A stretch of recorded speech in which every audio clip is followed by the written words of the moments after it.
techpoint.ng offices. We're going to do an interview.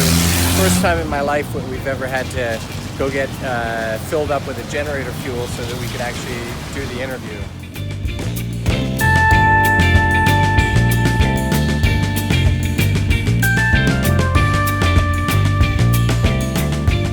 How about power? I mean, Nigeria grid has about 4,000 kilowatt injected into the grid by production, and the need is 78 million kilowatts a day. I think we need to look at the solar renewable energy. I read something somewhere that some people actually, it's not in Nigeria, they're reselling solar energy for people. So building like a mini grid, which actually would help develop an economy, because if you can invest in building a grid, you can actually sell the energy and develop a revenue stream for yourself.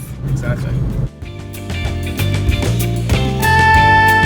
The international investors and businesses in this space are afraid of the Nigerian market, but it's actually a much easier place to operate than people realize. The typical Nigerian household, even very poor, has access to at least 1 or 2, let's say 3-4 hours of generator power every couple of days. They basically have a willingness to pay about 3.5 to 4 times more than that of India and double that of East Africa, which means a lot of the business models that have struggled a bit, whether solar home systems or mini grids, which have struggled a bit in those economies, should actually thrive in Nigeria. Technology isn't just about moving electrons.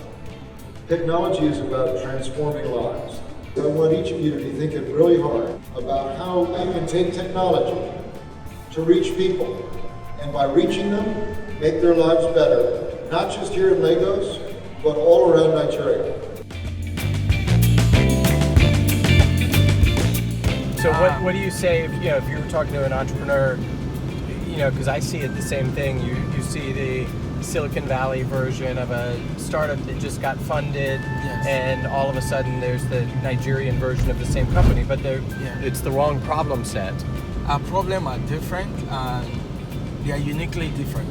So sometimes people just want to think of how to build the next Facebook in Nigeria, but that's not the primary need of an average man. You don't need the next Facebook. What's the next thing you need sometimes? Maybe it's just a platform that will give me some little energy. Information is power, ultimately, and that's what the internet has actually afforded us. And so it has leveled the playing field more than any other thing in our lifetime.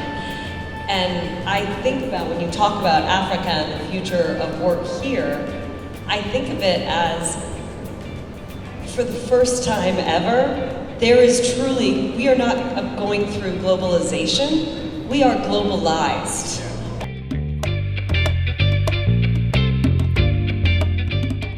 So if I'm a startup in the US and I'm in the alternative energy space, how should I be thinking about Nigeria as an opportunity? It's not that Nigeria is an opportunity, it is the opportunity.